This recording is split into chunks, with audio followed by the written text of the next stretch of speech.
ముఖ్యమంత్రి గారు. కొంతమంది ఏమనుకుంటారంటే సమయానుకూలంగా సలహాలు సూచనలు ఇవ్వడానికి ఉంటాయి, పాటించడానికి ఉండవు అని అనుకుంటారు. ఎందుకు అని అంటే తమ దాకా వస్తే కానీ తమకు అర్థం కాదు అన్నట్టు నిజంగానే కక్ష సాధింపు చర్యలకు పాల్పడే ఆలోచననే ఈ రాష్ట్ర ప్రభుత్వానికి ఉండి ఉంటే ఈరోజు అక్కడ కూర్చొని అక్కడ నించొని నోటికొచ్చింది మాట్లాడే అవకాశం ఉండకపోతుండే. చెంచల్గూడనో చెర్లపల్లిలో మమ్మల్ని ఎక్కడైతే పెట్టినరో డిటెన్షన్ సెల్లో ఎవరిని కలవకుంటే నిర్బంధించినరో అక్కడనే మీరుండేటోళ్ళు. కానీ మా ప్రభుత్వం 15 నెలల్లో ఎవరి మీద కూడా కక్షా సాధింపు చర్యలకు పాల్పడలేదు.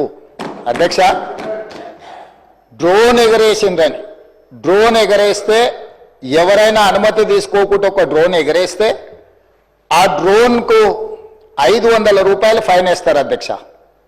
కానీ పార్లమెంట్ సభ్యుడిగా కాంగ్రెస్ పార్టీ వర్కింగ్ ప్రెసిడెంట్గా నన్ను అరెస్టు చేసి జైలుకు పంపించి మామూలుగా దానికి 500 రూపాయల ఫైన్ ఉంటే బిలో 7 years ఉంటే రిమాండ్కే పంపరు, పోలీస్ స్టేషన్ బెయిల్ ఇవ్వాలి.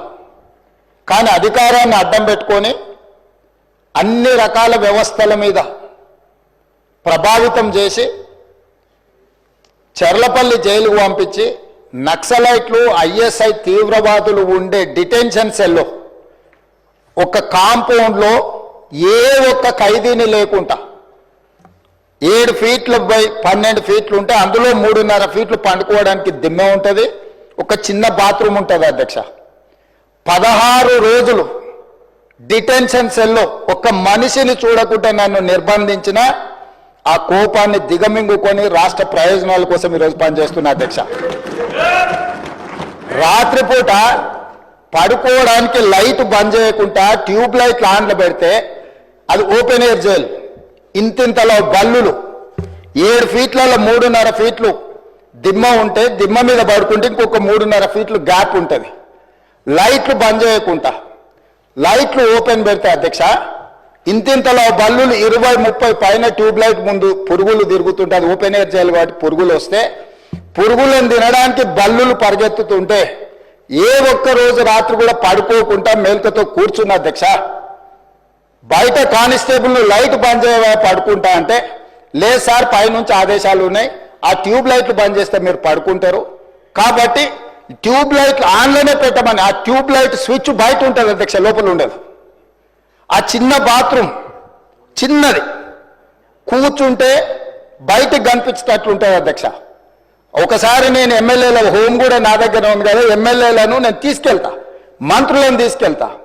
ఏ జైల్లో ఐఎస్ఐ తీవ్రవాదులను కరడుగట్టిన నక్సలైట్లను బంధిస్తారో పార్లమెంట్ సభ్యుని నన్ను 16 రోజులు అందులో బంధిస్తే 16 రోజులు రాత్రిపూట ఏ ఒక్క రోజు పడుకోలేదు అధ్యక్ష. పొద్దున పూట బయటకు వదిలినప్పుడు 6 గంటలకు వచ్చి ఖైదీలను బయటకు వదులుతారు కదా అధ్యక్ష. బయట ఒక చెట్టు ఉంటే 16 రోజులు పొద్దున పూట చెట్టు కింద పడుకున్న అధ్యక్ష. అయినా నేను కోపం ప్రదర్శించలే. ఇవన్నీ కూడా దేవుడు అనేటోడు ఉంటాడు, చూస్తాడు, అంతకు 4 ఇంతలు అనుభవిస్తారని నేను అనుకున్నా. సరిగ్గా నేను ప్రమాణ స్వీకారం చేసే రోజే నా మీద కక్ష సాధించిన వాళ్ళని దేవుడే చూపించి దావకంలో షరీక్ చేపించిండు అధ్యక్ష. నేను ఎవరిని ఏం అనాల్సిన పని లేదు. మొదటిసారి నన్ను జైల్లో ఎన్ని రోజులు పెట్టినరో వాళ్ళకి తెలుసు. నా బిడ్డ లగ్గం ఉంటే కూడా లగ్గానికి ఇంటరిం బెయిల్ 2 గంటలు పోయి లగ్గం చూడడానికి కూడా అభ్యంతరం పెట్టి ఢిల్లీ నుంచి న్యాయవాదులను తీసుకొచ్చి ఇక్కడ వాదించి ఆయన బిడ్డ లగ్గపత్రిక రాసుకోవడానికి కూడా వెళ్ళడానికి వీల్లేదు అని చెప్పి కోర్టులో వాదించిన వాదనలు అక్కడ ఉన్నాయి అధ్యక్ష. కోర్టున కండిషనల్ బెయిల్ ఇచ్చింది అధ్యక్ష. చెర్లపల్లి జైలు నుంచి ఎన్కన్వెన్షన్ ఫంక్షన్ హాల్కి పోయి నా బిడ్డ లగ్గపత్రిక రాసుకొని అక్కడి నుంచి సీదా మళ్ళీ చెర్లపల్లి జైలుకు పోయిన అధ్యక్ష. రాజకీయ కక్షా సాధింపు మీద నాదా? నా బిడ్డ లగ్గానికే పోకుంటే నన్ను అడ్డుకున్నా ఎవరికైనా అధ్యక్ష, మన పిల్లల కంటే మనకేముంటుంది అధ్యక్ష ఈ భూమి మీద? నా బిడ్డ లగ్గానికి లగ్గపత్రిక రాసుకోవడానికి కూడా అడ్డుకుంటే కూడా నేను మిమ్మల్ని ఏమనలే. నేను పార్లమెంట్ సభ్యుడిగా ఉంటే, పార్టీ వర్కింగ్ ప్రెసిడెంట్గా ఉంటే ఎవరో జర్నలిస్టు డ్రోన్ ఎగరేసి వాళ్ళ విలాసవంతమైన బంగ్లాల వివరాలు తీసుకొచ్చి నాకు అందిస్తే వాటిని పత్రికలకు విడుదల చేసిన పాపానికి నన్ను అక్రమ కేసులు పెట్టి అదే చెర్లపల్లి జైల్లో డిటెన్షన్ సెల్లో పెట్టారు అధ్యక్ష. 16 రోజులు నిద్రలేని రాత్రులు గడిపిన పార్లమెంట్ సభ్యుడిగా, పార్టీ వర్కింగ్ ప్రెసిడెంట్గా అయినా నేను కక్ష చూపించలేదు అధ్యక్ష. నిజంగానే నేను కక్ష చూపించదలుచుకుంటే మీ కుటుంబంలో ఒక్కరు కూడా బయట ఉండరు అధ్యక్ష. అందరు చెర్లపల్లినే నేను ఎలా ఎన్నికల ముందు చెప్పినట్టు మీకు డబుల్ బెడ్రూమ్ ఇల్లు మీరు పేదలకు కట్టియలే, మీ గ్యారంటీ కట్టిస్తే మీ కుటుంబానికి డబుల్ బెడ్రూమ్ ఇల్లు అని చెప్పుంటే అధ్యక్ష. ఎన్నికల హామీలు అమలు చేయలేదంటుంది కదా అధ్యక్ష. ఎన్నికలప్పుడు ఈ హామీ కూడా ఇచ్చిన ఆ కుటుంబానికి చెర్లపల్లి జైల్లో డబుల్ బెడ్రూమ్ కట్టిస్తా, కొడుకు కోడలు అల్లుడు బిడ్డ ఉంటే వేరే వేరే ఎందుకుంటారు, అందరినీ కలిసి ఒకటే దగ్గర ఉండేటట్టు కట్టిస్తాను. కానీ ఆ హామీ కూడా నేను అమలు చేయలే. ఎందుకంటే నేను విఘ్నత ప్రదర్శించాలనుకున్నా.